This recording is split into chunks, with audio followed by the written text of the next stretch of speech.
स्वागत है आपका टीएनआई आवाज में। मैं हूं आपके साथ ऋतुश्री पथरिया। होली का नाम आते ही एक अलग ही खुशी और उल्लास की भावना उत्पन्न होने लगती है। होली रंगों का त्योहार है जिसमें बच्चों से लेके बड़े तक शामिल होकर इसे धूमधाम से मनाते हैं। इस त्योहार को खुशियों का त्योहार भी कहा जाता है। होली के त्योहार को सभी एक साथ मिलकर बिना भेदभाव के मनाते हैं। होली हिंदुओं का प्रमुख त्योहार है, लेकिन इसे हर जगह हर धर्म के लोग एक साथ मिलकर मनाते हैं। हमारे देश में जितने भी त्योहार मनाए जाते हैं उन सभी के पीछे पौराणिक कथा छुपी होती है। इसी तरह होली भी पर रंगों के साथ खेलने के पीछे भी बहुत सी कहानियां हैं। होली का दिन बड़ा ही शुभ होता है। ये हर साल बसंत ऋतु के समय फागुन की पूर्णिमा के दिन मनाया जाता है। होली को बसंत का त्योहार भी कहा जाता है क्योंकि इसके आने पर सर्दी खत्म हो जाती है और गर्मी की शुरुआत होने लगती है।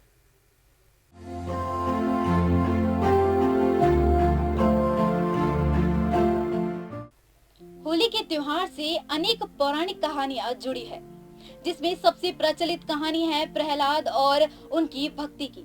माना जाता है कि प्राचीन काल में हिरण्यकश्यप नाम का एक बलशाली असुर हुआ करता था, जिसे ब्रह्मदेव ने यह वरदान दिया था कि उसे कोई इंसान या कोई जानवर नहीं मार सकता। ना ही किसी अस्त्र, ना ही शस्त्र, ना घर, ना बाहर, ना ही दिन और ना ही रात, ना ही धरती और ना ही आकाश में। असुर के पास इस असीम शक्ति होने की वजह से वो घमंडी हो गया था और खुद को ही भगवान समझने लगा। असुर अपने राज्य के लोगों का अत्याचार करता और सभी को भगवान विष्णु की पूजा करने के लिए मना करता था। असुर लोगों को अपनी पूजा करने के लिए निर्देश देता था क्योंकि वो अपने छोटे भाई की मौत का बदला लेना चाहता था, जिसे भगवान विष्णु ने मारा था। हिरण्यकश्यप का एक पुत्र था जिसका नाम प्रहलाद था। एक असुर का पुत्र होने के बावजूद वो अपने पिता की बात न सुनकर भगवान विष्णु की पूजा करता था।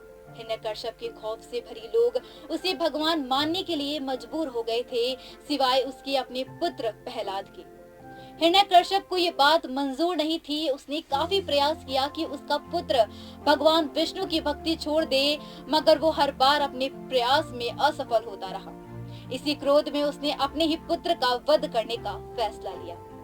अपनी इस घिनौनी चाल में उसने अपनी बहन होलिका की सहायता मांगी, क्योंकि होलिका को भी भगवान शिव की तरफ से वरदान प्राप्त था, जिसमें उसे एक वस्त्र मिला था।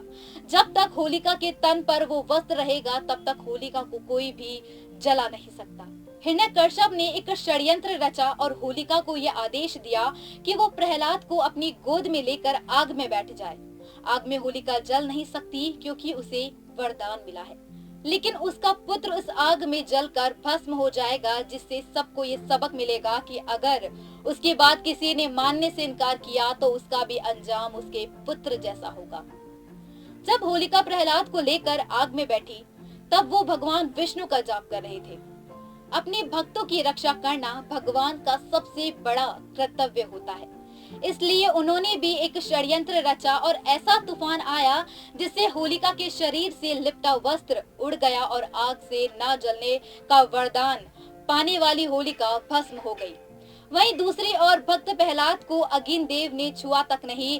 तब से लेकर अब तक हिंदू धर्म के लोग इस दिन को बुराई पर अच्छाई की जीत के रूप में देखते हैं और उस दिन से होली उत्सव की शुरुआत की गई और इस दिन को मनाने के लिए लोग रंगों से खेलते हैं। होली से ठीक एक दिन पहले होलिका दहन होता है, जिसमें लकड़ी, घास और गाय गोबर से बने ढेर में इंसान अपनी आप की बुराई इसके चारों ओर घूमकर आग में जलाता है और अगले दिन नई शुरुआत करने का वचन लेता है।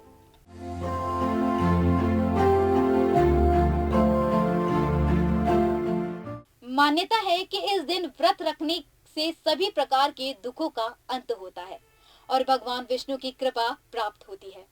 व्रती को पूर्णिमा के दिन सूर्योदय से लेकर चंद्रोदय तक व्रत रखना चाहिए।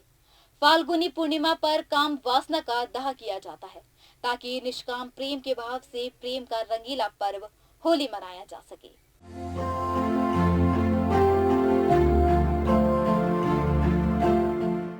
इस दिन होली का दहन पूजन किया जाता है। भगवान विष्णु के चौथे अवतार भगवान नरसिंह की पूजा की जाती है। इस दिन सुबह जल्दी उठकर स्नान कर उत्तर दिशा की तरफ मुख करके होलिका का पूजन करना चाहिए। होलिका दहन से पहले अपने आसपास पानी की बूंदें छिड़के। इसके बाद गाय के गोबर से होलिका का निर्माण करें।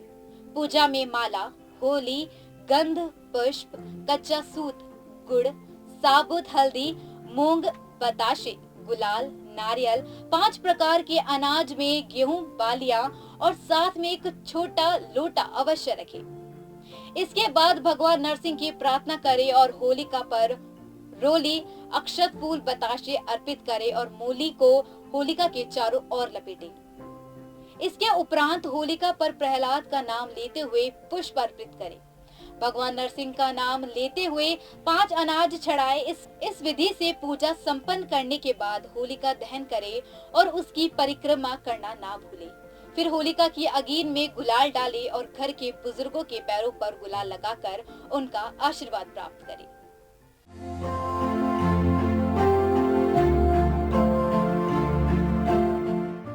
हमारी आज की होलिका दहन की खास रिपोर्ट में इतना ही। बने रहिए हमारे साथ, देखते रहिए TNI आवाज, आपकी आवाज के साथ ही होलिका दहन के पावन पर्व की आप सभी को हार्दिक शुभकामनाएं।